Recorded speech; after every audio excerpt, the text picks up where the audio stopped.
What is up, film geeks? My name is Trevor and welcome to my channel. Since we're in Oscar season, I felt it was a perfect time to share with you my top 10 favorite Best Picture winners of all time. Let me know your top 10 favorite Best Picture winners down below in the comment section.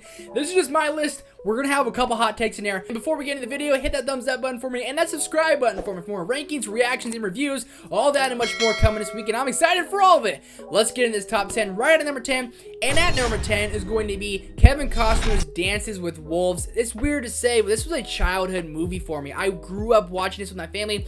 I would play with my cowboy little action figures as a kid and watch this movie. And we've seen this story kind of a time and time again, kind of remade, especially with James Cameron's Avatar. They are very similar in a way, but this movie just hits differently, and it's safe to say it's my favorite Western. Has those emotional moments, has great action, it's shot beautifully, the cinematography is absolutely fantastic, has a great score, and a killer performance from Kevin Costner. Dances with Wolves, at my number 10, my personal favorite Western as well. Moving on to number 9, kind of a horror movie, The Silence of the Lambs. This is one of the greatest kind of horror thriller movies of all time. I actually watched it the first time just 2 years ago, and Anthony Hopkins blew my socks off, and his performance is one of the greatest performances for not even having a lot of screen time in the history of cinema. He's so just conniving and creepy and gives you the heebie-jeebies, and with his last line of the movie, he's going to be enjoying an old friend for dinner. Hannibal Lecter, Anthony Hopkins really carries this movie, and when he's not on screen, you're constantly thinking, where is this guy? What's going to happen? Where is he going to go next? A awesome movie. Really messes with the mind and really dives deep on this crime-centric kind of horror genre, and I love that. Number 8, They Can Never Take Our Freedom, Mel Gibson's Braveheart. Again, a childhood movie. I used to play with my knight action figures and watch this movie countless times as a kid. Much too violent for me at the time, but I still love this movie, hold it to a near and dear place in my heart. Mel Gibson directs this movie and stars in this movie as William Wallace. The action is brutal, but this story is brutal. This guy after vengeance and this guy just to fight for Scotland and fight for freedom.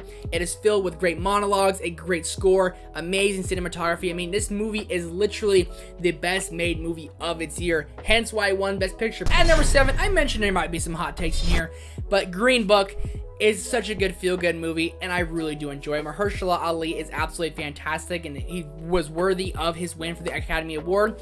And when this beat La La Land at the time, I was a little kind of upset, especially for how it went down.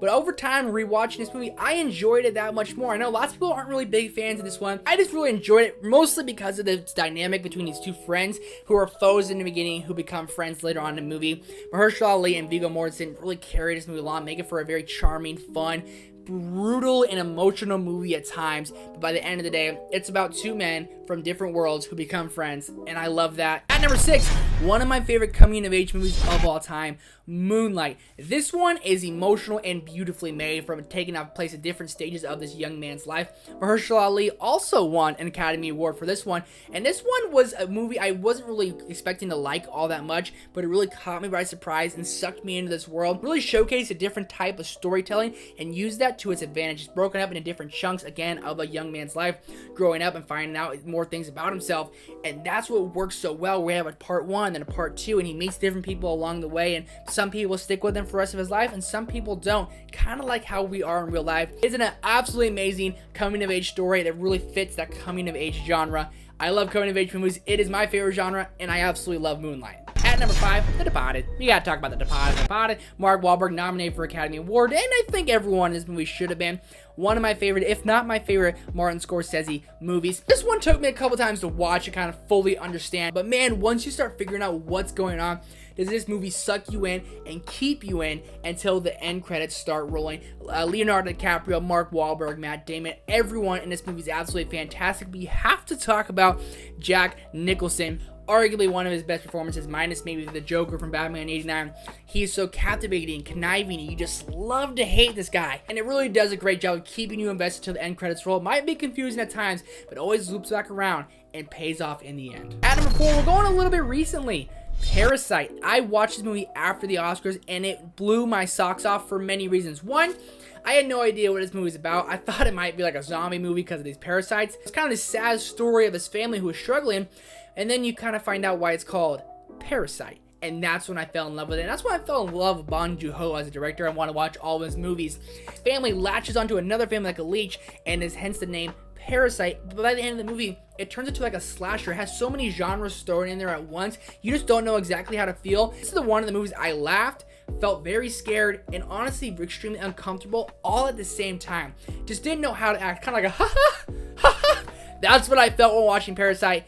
It's a 10 out of 10. Honestly, it's a 100 out of 10. It's freaking fantastic. At number 3, I was running. Forrest Gump. Tom Hanks' best performance, bar none. And this movie just hits in the feels. I watch this once a year and I enjoy it every time. So many memorable quotes. And I watched this later years in my high school. So when I was in high school watching this movie, it actually brought a tear to my eye by the time the end credits start to roll. But you go on this journey with Forrest. He's the most interesting man in the world. And you go on this journey with him every step of the way throughout his life. When he learns to run, when he learns to kind of go play football, when he goes to war, when he starts running around the world, he literally does it all. It seems like it might go all over the place for how many things it has in one movie, but it's absolutely fantastic. It works so well, and Forrest Gump, Tom Hanks, is the absolute man. At number 2, one of my favorite romance movies, if not my favorite romance movie, Titanic. Hate on me all you want, I'm a Titanic guy. I love the score, I love James Cameron, I love Leonardo DiCaprio, and he was snubbed of an Oscar.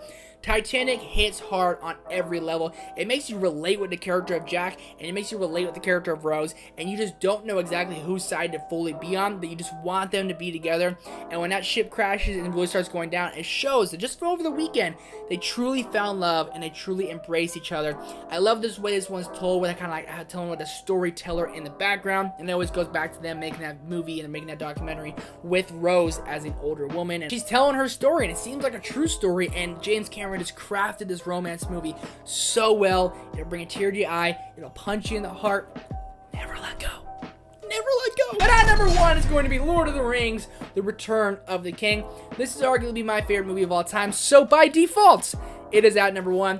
But it should have won for Fellowship of the Ring. It should have won for Two Towers. Since it was a trilogy all filmed back to back to back, it got 11 Oscars. Tied Titanic for the most Oscars ever, and it won Best Picture. And Lord of the Rings Return of the King is a culmination of the Lord of the Rings movies and the books, brings everything full circle, and it's truly the return of the king. I could gush about this movie for hours. I won't. I've talked about it plenty enough on my channel.